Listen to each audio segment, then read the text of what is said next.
Page 18, the ice cream cone. The top of the page, they give you the key finder. If you want to use it, you go right ahead. I don't use it, so I'm going to skip it. They give you the preparatory drill.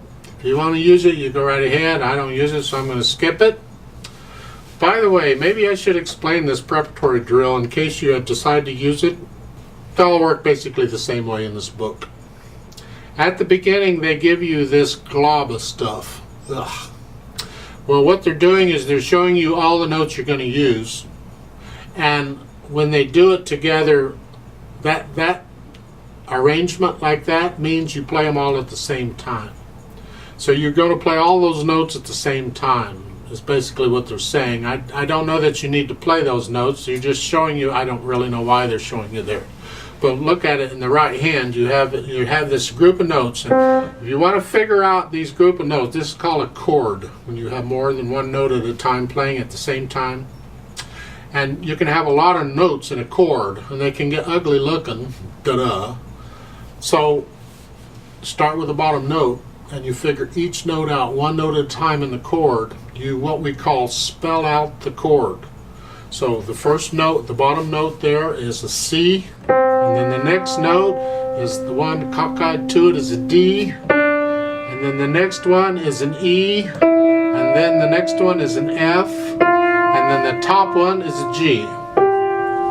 That's the chord. Nothing to fall asleep to, but that's the chord. All they're doing is showing you all the notes you're going to use. So I don't know why they show them to you all in lumped together like that. And then you can play the notes. There's no time signature, there's no counting. So it's up to you, whatever. They're not interested, none of that, it's just notes. Maybe your teacher is showing you the technique, because I don't really teach a lot of technique in these videos. So maybe they should teach you the technique. I prefer to use the scale videos on technique. I'll come back to that in a minute. So let's look at the next part of that drill. This is for they've gone up an octave. I don't know if you've had these notes or not, but you're up here. You're the same as what you just did. Now you're up here, and you can play these notes. Well, you can go up again if you want. You can play these all over the place, and that's really what they're doing. But if you're going to do it in one hand, you should do it in the other. So if I'm going to do it here, I should do it here. I guess I'd start with the C. And I'd go down here, and I don't do the preparatory drills, but I sort of give you an idea of what they're about. However, I do want to talk about this piece. We're in 4/4 time. If you look at the beginning, starts with the right hand, and the thumb is on middle C. That puts us in C position again. The left hand doesn't come in until the third measure over. And again, explaining this, I briefly explained it in a little more detail. On a measure, measures the distance between those vertical lines. Those vertical lines are called measure lines. Well, they're also known as bar lines, because the space in between can also be called bars.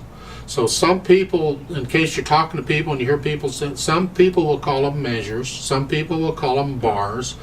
Me, I am liable to call them either one. So I might say the third bar over, or the third measure over, or look at the bar line, it's after such and such a bar line or a measure line, whatever. Same difference. So on the third measure over, then the left hand plays, and you see the fourth finger's on the G, the first note's a G. That puts your hand in here. Well, that means we're in middle C position. That tells us where our hands go. 4/4 time. We've had all that before. I don't feel like I need to keep repeating it. Hopefully you're getting it by now. If not, it's time to go back and review all this stuff again. By now, you should know the names of the notes, and you should be able to count them, in my opinion. So, work it out. Learn this piece carefully with the rhythm and all. And then once you have all that, come back and do a play with me. So I'm going to give us 4 counts. Go ahead and put your hands in middle C position, and here we go. 1, 2, ready, go.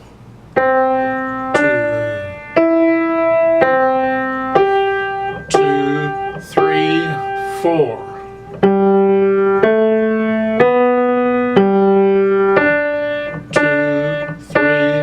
4.